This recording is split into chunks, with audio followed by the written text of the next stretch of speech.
le passé informe le présent.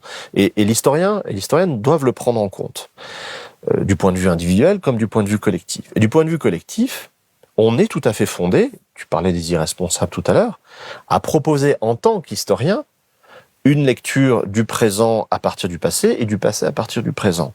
Et de ce point de vue-là, je trouve que les configurations actuelles sont exemplaires, puisque dans les deux cas, entre les années 30 et aujourd'hui, on a un extrême centre qui est social-darwiniste, qui est capitaliste, qui est libéral d'un point de vue économique, mais pas du tout d'un point de vue politique.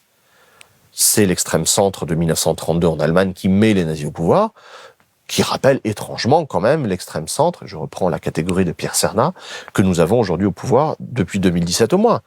La politique de l'offre était la politique de von Papen, la volonté de détruire la démocratie ou de réduire le champ d'application des normes démocratiques était bien présent à l'époque aussi. Et on se rend compte que ce faux duel entre extrême centre et extrême droite est un vrai duo, une sorte de pas de deux permanent qui in fine, prépare les esprits à l'arrivée de l'extrême droite au pouvoir qui, elle-même, n'aura pas grand-chose à faire, au fond. Parce que le travail aura été fait en amont.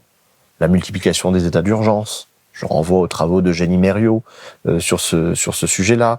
Une politique outrageusement injuste d'un point de vue fiscal et social. La politique de l'offre. La volonté de détruire la démocratie en ne respectant pas le résultat des élections, etc., etc. Tout cela fait que ça prépare évidemment l'arrivée de l'extrême droite au pouvoir, puisque aussi bien la population générale aura été habituée, accoutumée aux décisions de l'extrême droite. On ne respecte plus le résultat des élections, bah oui, ça fait un moment déjà. État d'urgence, oui, mais on connaît.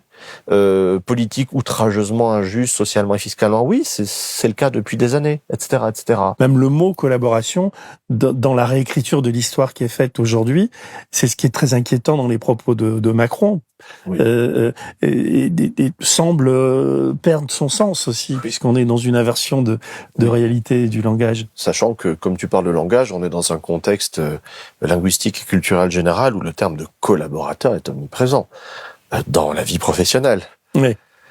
Ce qui est d'ailleurs très intéressant du point de vue de la conception des rapports de pouvoir dans l'entreprise et de la manière dont on va faire passer la pilule, la subordination, en te disant non mais tu es pas mon subordonné, tu es mon collaborateur. On voit à l'extrême droite et à l'extrême centre des nostalgies quasi apologétiques.